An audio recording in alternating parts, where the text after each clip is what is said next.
जय माता दी। प्रिय भक्तों, आप सभी का हमारे चैनल मन की शांति में बहुत बहुत स्वागत है। आज माघ कृष्ण पक्ष की अमावस्या है, यानी आज मौनी अमावस्या है और दिन रविवार का है।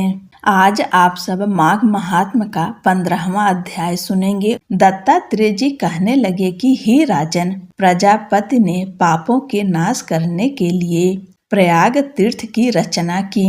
सफेद अर्थात गंगा जी और काली अर्थात यमुना जी के जल की धारा में स्नान का महात्म्य भली प्रकार सुनो।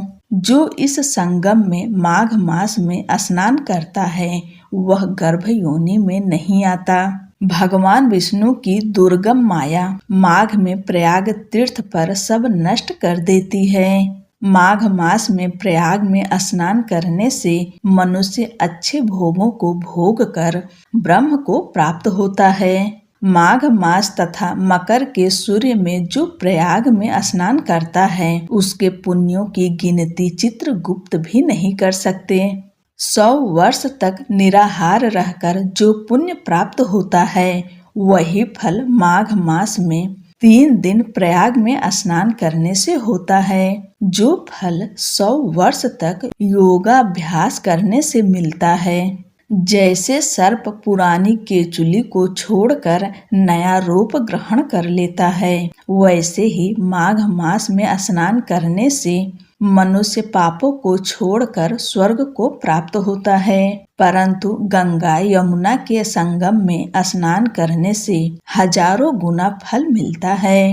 हे राजन, जिसको अमृत कहते हैं वह यह त्रिवेणी ही है। ब्रह्मा, शिव, रुद्र, आदित्य, मरुदगण, गंधर्व, लोकपाल, यक्ष, गुहा, किन्नर, अणिमाद गुणों से सिद्ध तत्वज्ञानी ब्राह्मणी, पार्वती, लक्ष्मी, सची, नयना, दिति, अदिति, संपूर्ण देव पत्नियां तथा नागों की स्त्रियों, धृतांची, मेनका, उर्वशी, रंभा, तिलोत्तमा, अप्सरा गण और सब पितर, मनुष्य गण कलयुग में गुप्त और सतयुगादि में प्रत्यक्ष सब देवता माघ मास में स्नान करने के लिए आते हैं। इन दिनों माघ मास में प्रयाग में स्नान करने से जो फल मिलता है वह ईश्वर ही कह सकता है। मनुष्य में कहने की शक्ति नहीं है। हजारों अश्वमेघ यज्ञ करने से भी यह फल प्राप्त नहीं होता।